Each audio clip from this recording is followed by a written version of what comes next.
안녕하십니까. JTBC 저녁 뉴스입니다. 전북 혁신도시로 이전한 대한지적공사의 산하기관인 공간정보연구원이 올해 하반기에 전주로 옮겨옵니다. 업무의 효율성을 높이기 위한 선택인데요.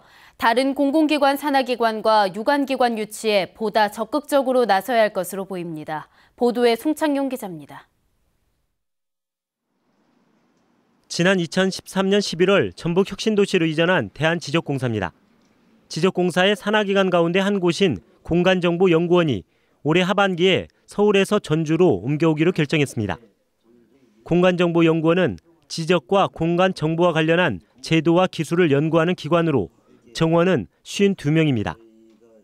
공간정보사업본부하고 또 연구원이 서로 협력체계를 구축하게 된다면 저희 공사가 지방 이전하면서 약속했던 전주 혁신도시에서의 공간정보 산업 메카로서 육성하는 데 크게 기여할 것으로 기대하고 있습니다.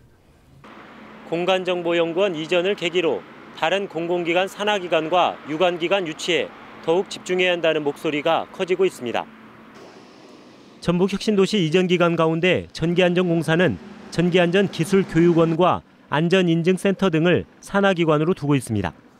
농촌진흥청은 유관기관으로 농진중앙회가 있고 한국식품연구원은 세계김치연구소를 거느리고 있습니다. 이미 전국에서는 공공기관 유치 경쟁이 치열하게 펼쳐지고 있습니다.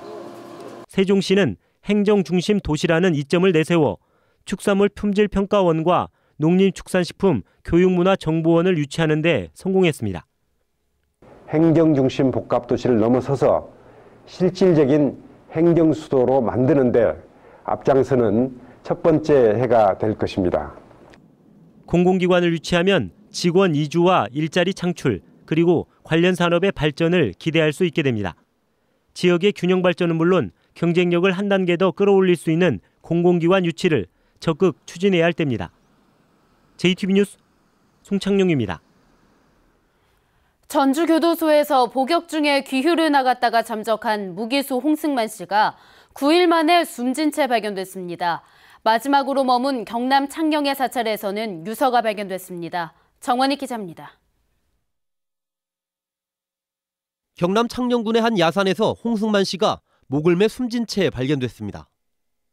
복귀 예정일인 지난 21일 잠적한 뒤 9일 만입니다. 제보를 받고 수색에 나선 경찰이 6시간 만에 홍 씨의 시신을 찾았습니다. 홍 씨는 지난 25일 경남 통도사 입구에서 만난 78살 변모 씨와 함께 버스를 타고 창녕군 영산터미널에 도착한 것으로 확인됐습니다. 이후 홍 씨는 변 씨가 거주하는 창녕의 한 사찰에 머물다가 지난 27일 등산을 가겠다고 한 뒤 모습을 감췄습니다. 경찰은 변 씨의 사위가 신원을 알 수 없는 남자가 장모 집에 머물다 사라졌다는 신고를 해왔다고 밝혔습니다. 홍 씨는 자신이 지내던 사찰에 현금 80만 원과 함께 모두에게 죄송하고 먼저 가겠다며 자살을 암시하는 메모를 남겼습니다. 경찰은 홍 씨의 시신을 검안해 정확한 사망 시간과 원인 등을 확인하고 부검 여부를 논의할 계획입니다. JTBC 뉴스 정원익입니다. 국제선 탑승객이 늘어나면서 이스타항공이 지난해 역대 최대 매출을 기록했습니다. 올해는 동남아와 일본 등지의 신규 노선을 더 확대한다는 계획입니다. 보도에 조창현 기자입니다. 이스타항공이 지난해 2,700억 원의 매출을 올려 2년 연속 흑자를 내며 2009년 취항 이후 역대 최고 실적을 기록했습니다. 영업이익은 131억 원으로 1년 전보다 470% 증가했습니다. 유가와 환율 인하에 따른 원가 절감과 국제선 노선의 탑승률이 증가해 수익 구조가 개선된 것으로 풀이됩니다. 또 계속 성장하고 있는 중국에서 저가 항공사 가운데 가장 많은 노선을 유지하는 것도 매출 증가의 원인으로 꼽히고 있습니다. 올해는 최대 189석 규모의 항공기 석대를 도입해 홍콩, 동남아, 일본 등지로 국제선의 신규 노선을 확대할 계획입니다. 올해는 신규 비행기가 3대 도입이 됩니다. 이로 인해서 저희가 동남아, 중국, 일본의 새로운 노선을 지금 띄울 것이고, 이스타항공은 청주공항, 양양공항 등 지방공항을 활용해 중국의 부정기 노선을 운영할 예정입니다. 또 성수기에는 항공 수요가 몰리는 동남아 노선의 전세기 운영을 확대해 올해 매출을 3,600억 원까지 끌어올린다는 계획입니다. JTB 뉴스 조창인입니다. 오는 2030년 전북의 항공여객 수요가 590만 명을 넘을 것으로 예측돼 전북 신공항 건설에 청신호가 켜졌습니다. 전북권 항공 수요 용역을 맡은 한국항공대는 새만금 개발과 전북 혁신도시 활성화 그리고 무주 태권도원의 영향으로 2020년 140만 명인 전북 항공 수요가 2030년에 590만 명으로 크게 늘어나고 화물 수요는 13,000톤으로 증가할 것으로 예측했습니다. 전라북도는 올 하반기에 진행될 국토부의 제5차 공항개발 중장기 종합계획에 이번 용역 결과를 반영해 신공항 건설을 추진하기로 했습니다.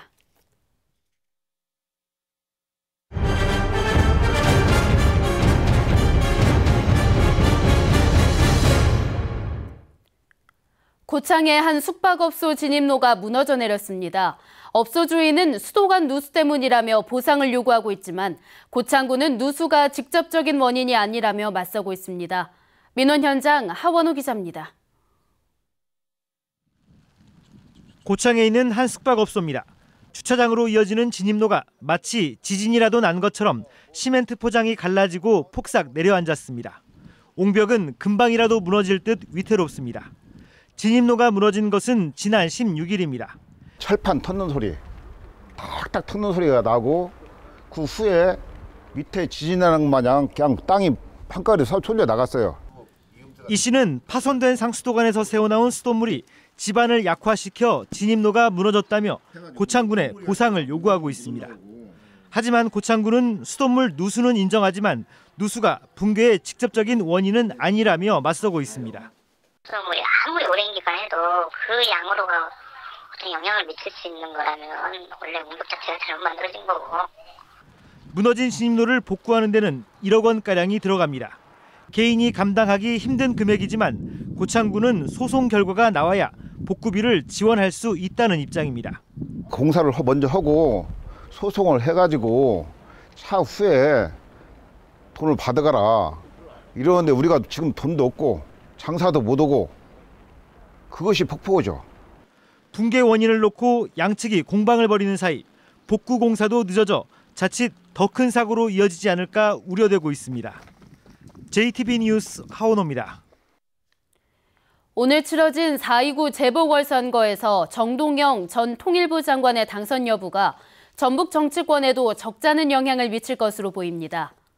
지역 정치권은 관악을의 정동영 후보와 광주 서울의 천정배 후보가 당선될 경우 전북에서도 내년 총선을 앞두고 제3신당에 합류하려는 입지자들이 크게 늘어날 것으로 보고 있습니다.